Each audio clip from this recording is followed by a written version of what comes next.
성경 에베소서 4장 25절에서 32절의 말씀입니다. 우리에게 주시는 하나님의 말씀 에베소서 4장 25절에서 32절의 말씀 제가 받들어 읽겠습니다.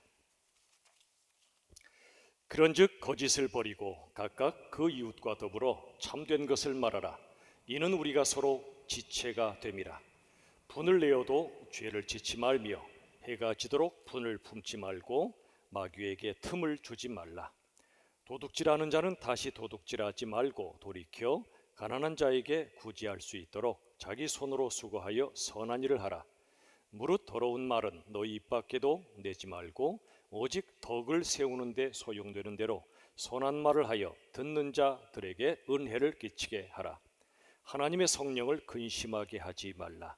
그 안에서 너희가 구원의 날까지 인치심을 받았느니라.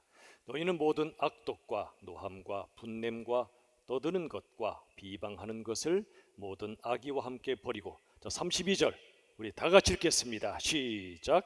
서로 친절하게 하며 불쌍히 여기며 서로 용서하기를 하나님이 그리스도 안에서 너희를 용서하심과 같이 하라. 아멘. 이제 에베소서 강의 25번째 시간, 오늘 말씀의 제목을 우리 이 자리에서나 우리 가정에서 저와 함께 힘차게 선포합시다. 다 같이 그리스도를 본받아. 한 번 더요. 그리스도를 본받아. 여러분, 우리가 하나님의 은혜로 구원받지요. 그런데 구원받는 즉시 곧바로 천국으로 직행하지는 않습니다. 하나님은 우리로 하여금 인생 광야를 통과하게 하십니다. 왜요? 신명기 8장의 말씀처럼 인생 광야는 우리로 하여금 순종과 책임을 배우고 훈련하는 곳입니다. 지난번에 우리는 옛사람을 벗어버리고 새 사람을 입으라는 말씀을 받았습니다. 오늘 본문의 말씀은 구체적으로 새 사람을 입고 그리스도를 본받는 삶이 어떤가를 함께 나누도록 하겠습니다. 자, 첫 번째, 오늘 세 가지 메시지 중에 첫 번째입니다. 다 같이 우리 선포합시다. 시작. 거짓을 버리고 진실을 선택하라. 우리 25절 말씀 보시죠. 에베소서 4장 25절. 그런즉 거짓을 버리고 각각 그 이웃과 더불어 참된 것을 말하라. 이는 우리가 서로 지체가 됨이라 그랬습니다. 첫 번째 단어가 그런즉입니다. 무슨 뜻일까요? 그런즉, 지난번에 우리가 본 말씀처럼 옛사람을 벗어버리고 새 사람을 입었은 즉 우리가 어떻게 살아야 하는가? 먼저 거짓을 버리고 진실을 선택하라는 말씀을 하십니다. 자, 25절 다시 보시면, 여러분, 거짓을 버리고 각각 그 이웃과 더불어 참된 것을 말하라 그랬습니다. 우리가 서로 지체가 됨이라 말씀합니다. 이 말씀을 잘 보시면 그 이웃과 더불어 그랬습니다. 그리고 서로 지체가 된다 그랬습니다. 여러분, 더불어 함께 사는 거죠. 이웃과 또는 가족과 말이죠. 교회도 서로 지체가 됩니다. 영적 가족이란 말입니다. 그렇다면 더불어 사는 우리들, 가정이나 교회나 모든 만남 속에 가장 중요한 것은 진실성입니다. 이웃이든 가족이든 거짓으로 만날 수 없다는 겁니다. 진실로 만나야 한다는 겁니다. 오늘 이 말씀, 그런즉 그랬습니다. 여러분, 우리가 이 말씀을 받았기에 그렇게 살아야 한다는 겁니다. 여러분, 진리는 아는 것을 넘어 사는 것입니다. 와, 멋진 진리구나.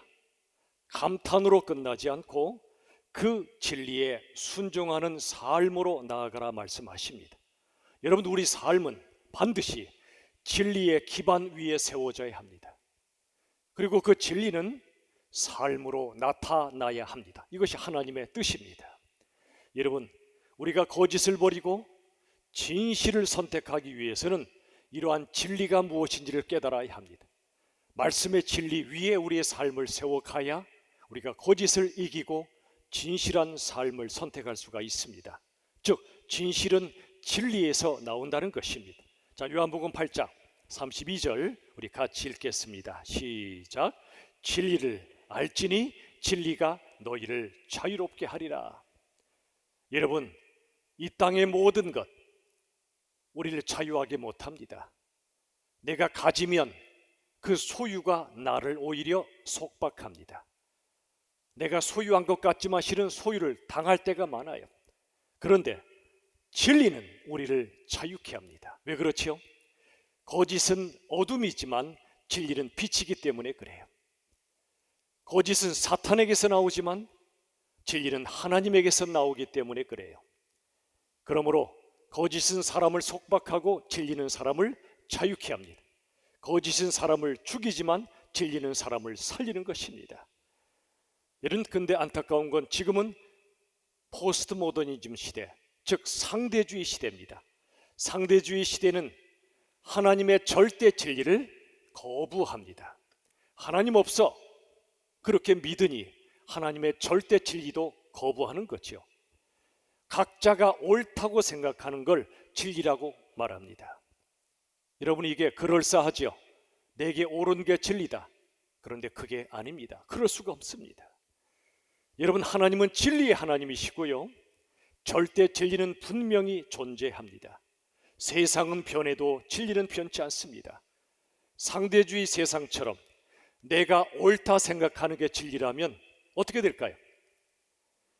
모든 게 진리라면 아무것도 진리가 되지 않는 거예요. 우리의 생각, 우리의 느낌을 넘어선 하나님이 계시고 하나님의 진리가 존재하는 것입니다. 우리가 하나님의 말씀을 요새 열심히 필사도 하시죠? 묵상하시고 통독하시고 암송도 하시죠? 그것은 이 말씀이 하나님의 말씀이고 절대 진리이기 때문에 그런 것이지요. 여러분, 바로 이 사실, 하나님의 절대 진리가 존재하고 그 진리가 우리의 마음과 삶을 통치함을 믿는 사람들은 그 진리의 바탕 위에서 삽니다. 진리를 가진 사람은 거짓의 종이 될 수 없기에 진리의 사람은 진실을 선택하며 사는 것입니다. 우리 모두 예수 믿는 자답게 거짓을 우리가 받아들이지 않고 거짓과 타협하지 않고 진리와 진실을 택하는 삶을 살 수 있기를 주님의 이름으로 축원합니다. 두 번째, 같이 우리 선포합시다. 시작. 자기 중심적인 말을 버리고 사랑과 은혜의 말을 선택하라. 여러분, 그리스도인은 진실을 택해야 되죠. 진리를 말해야 됩니다. 그러나 그게 다가 아니에요. 진리와 진실을 말하되 반드시 사랑 안에서 말해야 합니다. 그리스도인은 옳고 그름을 정확히 분별해야 됩니다. 옳고 그름을 말하되 그러나 싸납지 않고 온유하게 말할 수 있어야 합니다. 에베소서 4장 15절 얼마 전에 보았죠? 우리 다 같이 읽읍시다. 시작. 오직 사랑 안에서 참된 것을 하여 범사에 그에게까지 자랄지라. 그는 머리니 곧 그리스도라. 보십시오.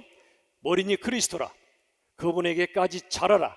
이게 오늘 말씀의 제목처럼 그리스도를 본받아 그분에게까지 자라가란 말씀인데, 어떻게 해서 그렇게 자랄까요? 사랑 안에서 참된 것을 하여입니다. 참된 것은 진실이요 진리입니다. 우린 진리를 말해야 하지만 사랑 안에서 말하라는 것입니다. 여러분, 미국의 역사 가운데 흑인 해방의 역사는 굉장히 중요합니다.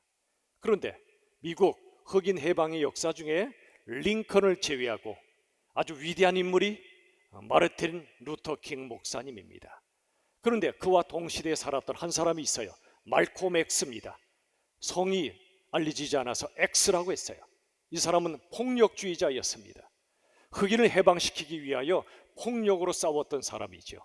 마치 예수님의 제자 가룟 유다가 열심당원이었고 폭력으로 하나님 나라 이루고 싶었던 것처럼, 그러나 예수님은 그런 방식으로 일하지 않으셨습니다. 예수님을 따랐던 그리스도를 본받았던 사람 마르틴 루터 킹은 폭력을 거부합니다. 그 대신 진리를 추구하되 사랑으로 말합니다. 이렇게 말합니다. 백인들이여, 흑인들을 향하여 인종차별함으로 여러분들의 정체성을 확인하려고 하지 마십시오. 누군가를 차별함으로 내가 누군지를 확인하려 드는 것은 부끄러운 일입니다. 진리를 선포했던 겁니다. 그리고 그들을 사랑으로 끌어안기를 원했습니다. 폭력적 투쟁이 아니라 진리로 자유가 임하게 했던 겁니다. 그게 예수님의 방식입니다. 남아프리카 공화국의 흑인 해방을 이끌었던 만델라도 그 모진 고통을 당했지만 나중에 백인들이 장악했던 정권을 찬탈하지 않았습니다. 폭력으로 뺏은 것이 아닙니다. 오히려 그들에게 보복하지 않겠다는 용서의 선언, 사랑의 선언을 함으로써 백인들이 맘 놓고 정권을 내려놓게 해주었고, 그 나라의 진실과 화해위원회를 통해 진실, 즉 진리도 선포하는 동시에 화해와 사랑을 이루었던 겁니다. 근데 많은 사람들은 치우칩니다. 사랑이란 이름으로 진리를 포기하든지 진리란 이름으로 사랑을 포기합니다. 그러나 성경은 두 가지를 함께 말씀합니다. 사랑 안에서 진리를 말하라, 사랑 안에서 진실을 말하라고 말합니다. 우리는 어떻습니까? 우리도 살다 보면 저부터도 자꾸 치우칩니다. 뭔가 진리다, 진실이다 생각하면 거침없이 말해버립니다. 그러다가 상처를 주고받습니다. 왜죠? 사랑과 온유함이 빠졌기 때문에 그렇습니다. 여러분, 그리스도인은 옳고 그름을 말하되 싸납게 말하면 안 됩니다. 싸납지 않고 온유하게 말할 수 있어야 합니다. 내 옳음이 거칠고 무섭게 표현되면 안 됩니다. 그런 분 있죠. 얼음처럼 선명한데 차가운 사람들이 있어요. 저 사람 굉장히 옳아 보이긴 하는데 가까이 가고 싶지가 않아요. 그 사람 옆에 가면 찔릴 것 같아요. 싫어요. 그 사람 싫어요. 이런 분이 있어요. 혹시 우리가 그런 사람 아닙니까? 그것은 복음적이지 않습니다. 여러분, 내 옳음이 누군가에게 은혜가 되어야 합니다. 내 옳음이 누군가에게 비수가 되지 않고 은혜가 되어야 합니다. 내 옳고 깨끗함이 누군가에게 부담이 아니라 기쁨이 되어야 합니다. 야, 저 사람 옳지, 그러지, 아니 옳고 거룩하지, 깨끗하지, 나도 저 사람처럼 살고 싶어. 그 사람 가까이 가고 싶고 그 사람 닮고 싶어요. 왜 그런 일이 벌어질까요? 그 옳게 살려고 몸부림치는 그분이 은혜로 다른 사람을 대했기 때문에 그렇습니다. 자신의 옳음으로 옳지 않은 사람을 함부로 판단하거나 정죄하지 않고 비난하지 않고 싸납지 않고 거칠지 않고 무섭지 않고 따스함으로 그를 대했기 때문에 그의 옳음을 흠모하고 가까이 다가오는 거예요. 여러분, 내가 옳을 때 사람들이 내게 가까이 다가옵니까? 그럼 우리가 제대로 사는 겁니다. 그게 그리스도인의 삶이에요. 반대로 내가 옳긴 한데 사람들이 날 피합니까? 그건 내가 틀린 겁니다. 옳지만 틀린 거예요. 내 자세가 틀린 겁니다. 여러분 기억하십시오. 내 옳음이 은혜가 되어야 한다는 사실을 말이지요. 여러분 오늘 본문의 29절에 보시면 에베소서 4장 29절 같이 읽죠. 시작. 무릇 더러운 말은 너희 입 밖에도 내지 말고 오직 덕을 세우는 데 소용되는 대로 선한 말을 하여 듣는 자들에게 은혜를 끼치게 하라. 여기 더러운 말은 깨끗하지 않은 말을 의미하기도 해요. 요즘 아이들이 입에 욕을 달고 사는 애들이 많다고 그래요. 슬픈 일입니다. 또 이 땅에 보십시오. 얼마나 수많은 더러운 말들이 많은지. 그런데 여기 더러운 말은 그런 정도가 아니고요. 자기 중심적인 말을 의미합니다. 여러분 모든 죄의 뿌리와 중심은 자기 중심성입니다. 아담과 하와의 원죄도 자기 중심성이었어요. 거기에서 교만과 탐욕이 흘러나온 겁니다. 그렇다면 하나님이 가장 더럽다 여기는 말이 뭐라고요? 자기 중심적인 말입니다. 자기 중심성에서 두 갈래 가지가 뻗쳐나가는데 하나는 자기애이고 또 하나는 자기의입니다. 자기애가 뭐죠? 건강한 자기 사랑을 말하는 게 아니고요. 자기애는 지독한 자기 중심성에서 나온 일그러진 자기 사랑을 말합니다. 자기만 사랑해요. 모든 걸 나 중심으로 내게 이익이 되고 내게 좋은 것만 사랑해요. 또 한 가지 자기의입니다. 그것은 나만 옳다는 생각이지요. 다른 사람 다 틀렸어요. 그렇습니까? 그렇지 않습니다. 성경 말씀을 묵상하고 성숙해가는 사람은 항상 이걸 생각합니다. 내가 틀릴 수도 있지. 내가 100% 옳다 생각될 때 조심해야 됩니다. 교만으로 빠집니다. 내가 틀릴 수도 있지, 다른 사람이 맞을 수도 있지 라고 생각해야 됩니다. 이 자기애와 자기의는 뿌리가 자기 중심성이에요. 거기서 나오는 말들이 바로 더러운 말입니다. 여러분, 이 말들은 성령님을 근심시키는 말이에요. 자, 4장 30절, 에베소서 4장 30절, 하나님의 성령을 근심하게 하지 말라. 그 안에서 너희가 구원의 날까지 인치심을 받았다고 말씀하죠. 에베소서 1장에서 보았죠. 하나님, 성부 하나님은 우리를 창세전에 자녀로 선택하셨고, 예수님은 그런 우리를 구원하시기 위해 이 땅에 오셨고 죽으시고 부활하셨어요. 성령님은 구원받은 우리의 구원을 보증하시고 인쳐주신다 말씀하셨죠. 인친다, 하나님의 자녀로 도장을 찍어주신다, 하나님의 소유임을 확인해 주는 건데, 어떻게 인치시죠? 우리의 잘남, 우리의 행위, 우리의 공로? 아닙니다.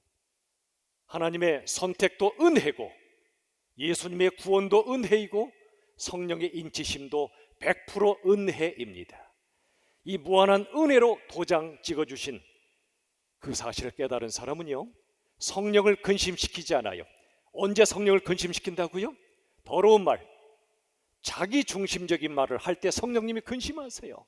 얘야, 나는 너를 위해 죽었는데, 나 예수는 너를 위해 죽었는데 왜 너희는 아직도 자기 중심적으로 사니?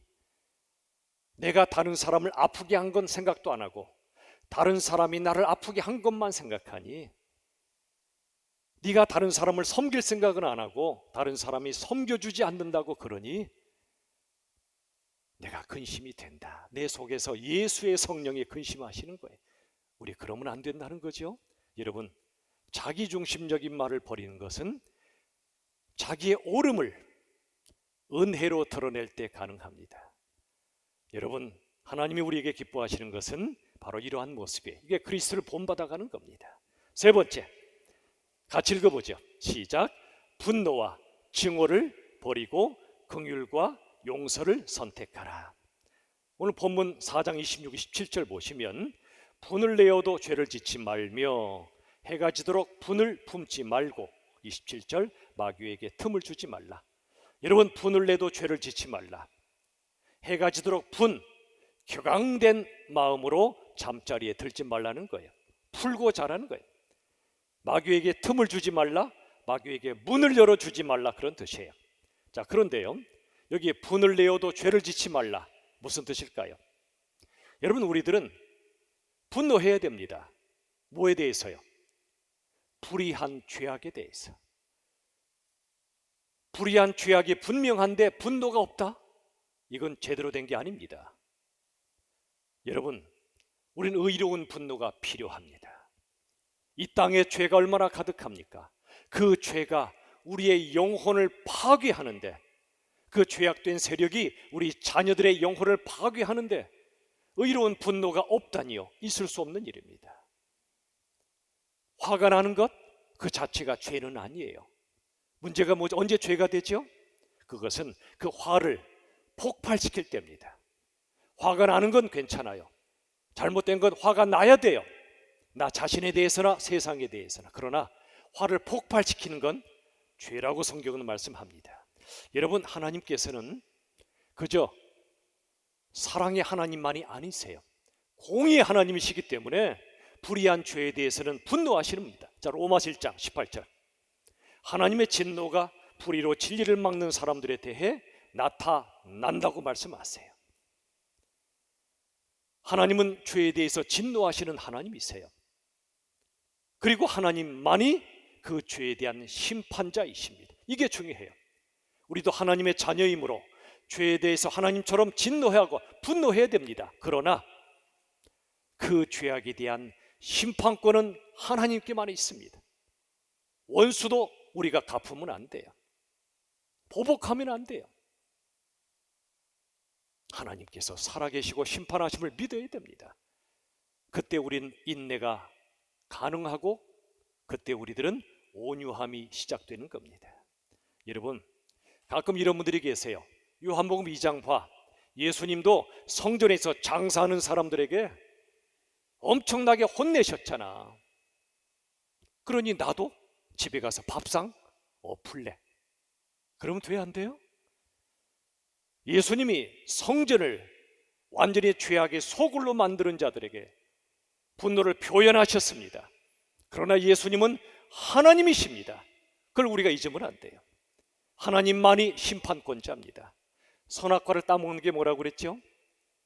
선악과 따먹는 죄의 본질은 선과 악에 대한 심판권을 내가 갖겠다는 거예요. 내가 하나님 위치에 올라가겠다는 겁니다. 무서운 죄요, 원죄입니다. 여러분, 우리들은 어떤 경우에도 살리고 죽이는 권세가 없어요. 심판권이 없단 말입니다. 그러므로 함부로 화를 폭발시키는 것, 이건 악한 분노요 죄라는 것입니다. 자, 마태 5장 22절 예수님의 말씀이죠. 형제에게 노하는 자마다 심판을 받게 됩니다. 여기 형제에게 노한다는 것은 형제가 잘못했을 때 그에게 화를 폭발시키는 겁니다. 너 잘못했잖아. 그러지 말라는 것입니다. 사랑처럼 보이지만 실은 자기 의의가 대부분입니다. 여러분, 어떤 한 사람 한 사람을 우리가 만날 때 존엄한 인격으로 만나야 합니다. 내가 그 사람의 잘못을 향하여 화를 폭발할 권리가 없습니다. 그 죄에 대해서는 진노할지라도 그 사람에 대해서는 폭발시키면 안 됩니다. 하나님만 그런 권리가 있어요. 부모가 자식을 향해서는 그렇게 살면 안 된다고 말할 수 있어요. 부모는 자식을 진짜로 사랑하니까. 물론 부모도 자식에게 온유함으로 말해야 합니다만, 하물며 우리가 하나님도 아닌데, 내가 낳은 자식도 아닌데, 내가 부모도 아닌데 다른 사람에게 함부로 화를 폭발시킨다? 안 될 일이에요. 그러면 죄와 타협하라는 얘기냐? 아닙니다. 진리가 무엇인지를 말씀하셔야 합니다. 그러나 온유함으로 해야 됩니다. 사랑으로 말해야 됩니다. 내 속에 화가 폭발할 것 같다, 말하지 마십시오. 때를 기다리십시오. 하나님이 하실 때를 반드시 주십니다. 여러분, 오늘 본문의 말씀 중에 하나님께서 우리에게 주신 말씀이 바로 그거예요. 에베소서 4장 31절을 보세요. 모든 악독과 노함과 분냄과 떠드는 것과 비방하는 것을 모든 악의와 함께 버리라 그랬어요. 악독, 왜 악독이죠? 누군가를 정죄하는 것도 악독이 될 수 있다는 거예요. 내가 옳은 소리 해도 틀렸던 사람들을 향하여 내가 악독을 행할 수 있다는 말입니다. 노함, 분냄, 떠드는 것, 비방하는 것, 이런 만남들이 세상에 얼마나 많아요. 정치판은 말할 것도 없고 심지어 교회에도 그런 경우가 있단 말이죠. 이걸 버리라고 말씀합니다. 옛사람의 전형적인 모습이 바로 이 모습들이에요. 버리라고 말씀합니다. 여러분, 아까 예수님 말씀처럼 형제에게 분노하는 게 왜 심판을 받게 된다고 그러죠? 내가 다른 사람에게 심판권을 행사하려고 하니까 그런 나를 하나님이 심판하시겠다는 거예요. 내가 누군가를 판단하고 헤아리면 그 판단과 헤아림이 누구에게 와요? 내게 온다는 말입니다. 그러므로 심판하지 말라. 심판하면 내가 그 잣대로 심판받게 된다는 겁니다. 저는요, 가끔 가슴이 서늘해져요. 누군가 잘못하면 견디질 못해요. 달려가서 꼭 따져야 돼요. 그런 분들이 있어요. 그걸 마치 정의의 사도로 착각하세요. 그때 제가 마음이 두려워져요. 그분의 기준으로 그분에게 그 잣대가 적용된다면 저분 살아남을 수 있겠나? 저도 마찬가지예요. 제가 누구보다 죄인임을 알기 때문에 누가 잘못해도 함부로 핏대를 올릴 수가 없어요. 저도 모르게 올렸다가 엄청나게 회개해요. 말 한마디라도. 여러분, 예수님의 말씀처럼, 하나님의 말씀처럼 우리는 어떤 경우에도 분노를 폭발시키면 안 돼요. 하나님께서 우리에게 주시는 또 한 가지 말씀, 32절 보세요. 에베소 4장 32절, 서로 친절하게 하며 불쌍히 여기며 서로 용서하기를 하나님이 그리스도 안에서 너희를 용서하심 같이 하라 그랬어요. 자, 먼저 서로 친절하게 하라. 여러분, 옳은 말일수록 친절해야 한다 그 말이에요. 험한 말보다 옳은 말이 사람을 죽여요. 바리새인들이 그랬어요. 험한 말보다 옳은 말이 사람을 더 상처 줘요. 옳은 말일수록 친절하라, 그런 뜻이에요. 여러분, 갈라디아서 6장 1절에 보시면 형제들아, 사람이 만일 무슨 범죄한 일이 드러나거든, 누가 범죄했어요, 그게 드러났어요. 그때 신령한 너희는, 영적인 너희는, 예수님을 닮은 너희는 온유한 심령으로 그러한 자를 바로잡아 그랬어요. 바로 잡아줘야죠. 진리를 말해줘야죠. 그러나 온유한 심령이에요. 그 다음에 너 자신을 살펴보아 너도 시험 받을까 두려워하라 그랬어요. 에베소서 4장 32절 다시 보시면 중반절에 불쌍히 여기며 그랬어요. 이건 긍휼히 여기란 뜻이죠. 죄 지은 자를 심판하려고 하지 말고 긍휼히 여기라는 겁니다. 그 안에 죄를 이길 힘이 없었구나, 악한 게 아니라 약했구나 라고 생각해 주라는 거예요. 여러분, 공의와 긍휼, 이 두 가지는 하나님의 두 태도입니다. 근데 달라요. 초점이 달라요. 공의는 죄에 대한 하나님의 태도고요, 긍휼은 죄인에 대한 하나님의 태도예요. 근데 우리는 자칫하면 이거 섞을 수 있어요. 뒤바꿀 수 있어요. 죄를 지은 사람에게, 그 죄인에게 긍휼이 아니라 공의로 대할 수 있단 말이에요. 공의는 죄에 대한 태도고요, 긍휼은 죄인에 대한 태도예요. 하나님의 공의는 긍휼과 용서로 나타났다는 사실입니다. 그래서 오늘 에베소 4장 32절 하반절 이렇게 말씀합니다. 하반절, 서로 용서하기를 하나님이 그리스도 안에서 너희를 용서하심 같이 하라 그랬어요. 서로 용서하되, 너부터 용서해라가 아니고 나부터 용서하는 겁니다. 서로 용서하되 어떻게 해요? 하나님이 그리스도 안에서 우리를 용서하신 걸 생각하라. 우리가 구원받은 거, 지금 살아남아 있는 것은 기가 막힌 나의 죄. 여러분, 우리들은요, 내가 생각한 것보다 훨씬 죄인입니다. 내 자신은 내 생각보다 더 죄인이에요. 그런데 하나님의 은혜는 내 그 깊은 죄보다 훨씬 더 큽니다. 하나님의 공의조차 긍휼과 용서로 나타났으니 하나님의 은혜는 말할 것도 없지요. 하나님의 그 엄청난 은혜로 내가 용서받았음을 기억하라는 거예요. 그걸 기억하면 어떤 죄인도 내가 용서하지 않을 수가 없다는 거예요. 내가 누군가를 용서 못한다, 그건 나를 향하신 하나님의 용서를 모르기 때문에 그래요. 제대로 깨닫지 않아서 그래요. 나 같은 놈을 용서하신 하나님의 은혜를 생각하면 용서 못할 자가 아무도 없어요. 아무도 없어요. 여러분, 한 마을에 두 집이 이웃으로 살고 있었거든요. 한 집은 염소를 키웠어요. 또 한 집은 싸나운 사냥개를 키웠어요. 그런데 어느 날 이 사냥개가 울타리를 넘어와서 염소 몇 마리를 물어 죽였어요. 염소 주인이 화가 났겠죠? 그건 잘못한 일이니까. 제발 사냥개를 우리에 가둬라 해도 말을 안 들어요, 그 주인이. 화가 머리끝까지 치솟은 염소 주인이 치안 판사에게 갔어요. 그랬더니 말합니다. 판사가, 네, 그 사냥꾼 잘못했습니다. 처벌할 수 있습니다. 하지만 만약 그 사람을 처벌하면 당신은 적을 이웃으로 두게 됩니다. 당신은 적과 이웃이 되고 싶으신가요? 친구와 이웃이 되고 싶으신가요? 물었어요. 염소 주인이 생각하더니, 네, 친구와 이웃이 되고 싶습니다. 그러나 제 염소도 안전하길 바랍니다. 그러자 판사가 빙긋이 웃더니 이렇게 해보시면 어떨까요? 아, 좋네요. 그렇게 하겠습니다. 염소 주인이 집에 가서 사랑스러운 염소 새끼 3마리를 골라서 이웃집에 세 아들에게 한 마리씩 안겨 주었어요. 그 아이들이 너무너무 좋아하는 거예요. 매일 푹 빠져 살아요. 뭐에? 염소에. 그 모습을 바라보던 사냥개 그 주인이 그 사냥개를 우리에 가둬버렸어요. 왜요? 내 새끼들이 저렇게 염소를 좋아하는데 사냥개가 물면 안 되잖아요. 가뒀어요. 그리고 생각했어요. 내가 잘못했구나. 그리고 염소 주인에게 가서 그동안 사냥했던 것들을 다 선물로 주었어요.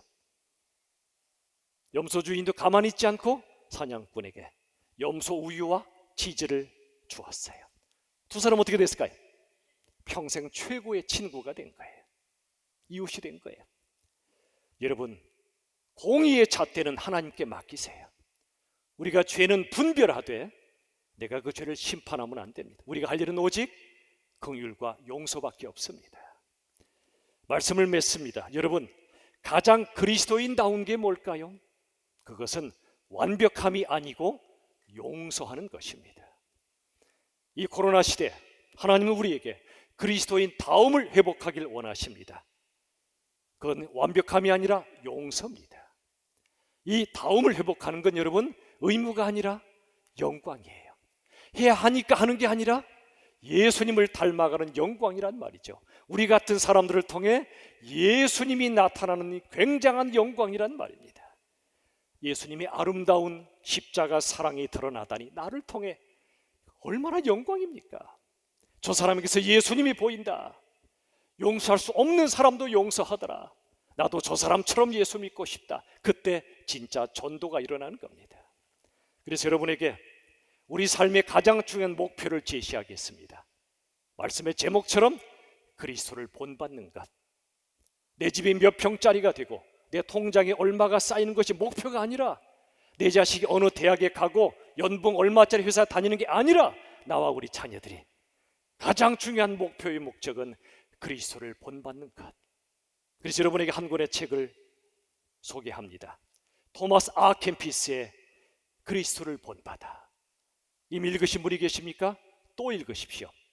저도 성경과 함께 가장 애독하는 책입니다. 읽을 때마다 자책감이 들어요. 이대로 못 살고 있으니까. 그래도 괜찮아요. 회개하고 또 주 앞에 나아갑니다. 앞으로 우리 교회 안에 정말 좋은 책들을 읽는 독서 모임이 생기면 좋겠어요. 우리가 함께 성경과 귀한 책들을 읽고 나누고 함께 주님의 마음을 닮아가면 좋겠어요. 부대 저와 여러분 모두가 나날이 예수 그리스도를 닮아가는 우리 모두가 될 수 있기를 예수님의 이름으로 축원합니다. 우리 함께 핵심 메시지를 선포합시다. 첫 번째, 다 같이 시작. 거짓을 버리고 진실을 선택하라. 두 번째, 자기 중심적인 말을 버리고 사랑과 은혜의 말을 선택하라. 세 번째, 분노와 증오를 버리고 긍휼과 용서를 선택하라. 아멘. 묻겠습니다. 이렇게 살고 계십니까? 저도 아멘 못해요. 자, 두 번째 물을게요. 이렇게 살고 싶으신가요? 아멘. 그럽시다. 우리 그런 마음으로 찬양합시다. 다 표현 못해도 나 표현하리라. 부족해도 사랑을 표현합시다. 이 찬양을 주께 전심으로 드립시다.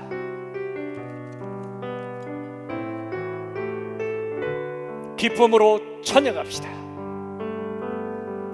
다 표현 못해도 나 표현하리라. 다 고백 못해도 나 고백하리라. 다 알 수 없어도 나 알아가리라. 다 닮지 못해도 나 닮아가리라. 다 표현 못해도 다 표현 못해도 나 표현하리라. 다 고백 못해도 나 고백하리라. 다 알 수 없어도 나 알아가리라. 다 닮지 못해도 나 닮아가리라. 그 사랑 얼마나 아름다운지, 그 사랑 얼마나 날 부욕해 하는지, 그 사랑 얼마나 길고 놀라운지를, 그 사랑 얼마나 나를 감격하게 하는지. 하나님의 사랑을 사모하는 자 주만 바라볼지라. 찬양합시다. 우리가 예수님의 그 아름다운 사랑을, 하나님의 사랑을 사모하며 닮아가기를 원합니다. 감사와 기쁨으로 찬양합시다. 하나님의 사랑을 사모하는 자, 하나님의 평안을 바라보는 자, 너의 모든 것 창조하신 우리 주님이 너를 얼마나 사랑하시는지, 하나님께 찬양과 경배하는 자, 하나님의 선하심을 닮아가는 자, 너의 모든 것 창조하신 우리 주님이 너를 자녀 삼으. 우리 한번 손 들고 찬양할까요? 하나님 사랑에 들어 너를 어느 때나 바라보시고, 하나님 인자한 귀로서 언제나 너에게 기울이시니, 어두움에 밝은 빛을 비춰주시고 너의 작은 신음에도 응답하시니, 너는 어느 곳에 있든지 주를 향하고 주만 바라볼지라, 주만 바라볼지라.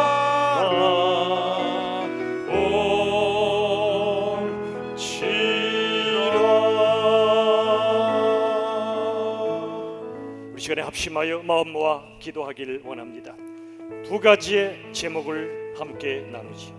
이제는 나 중심적인 말을 버리고 사랑과 은혜가 가득한 말을 할 수 있도록 나를 도와달라고. 두 번째, 그동안 도저히 용서하기 힘들었던 사람이 있었다면, 그게 나 자신이든 다른 사람이든, 예수님의 그 마음으로 용서할 수 있는 그 마음을 내게 허락해달라고 이 시간 함께 기도합시다. 아버지 하나님, 이제는 나 중심적인 더러운 말들을 내려놓게 하시고 오직 사랑과 은혜가 가득한 말을 할 수 있도록 도와주시옵소서. 그동안 용서하기 힘들었던 이제 예수님의 마음으로 용서할 수 있는 그 마음을 허락해 주시옵소서. 오직 우리 주 예수님을 닮기를 원합니다. 우리 주 예수님을 따라 살기를 원합니다. 그 마음으로 살게 하여 주시옵소서.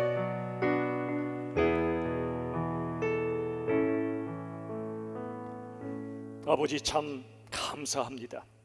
우린 이렇게 살 실력도 없고 때로는 그런 마음도 없을 때가 있습니다. 그러나 주님, 예수님을 닮고 싶습니다.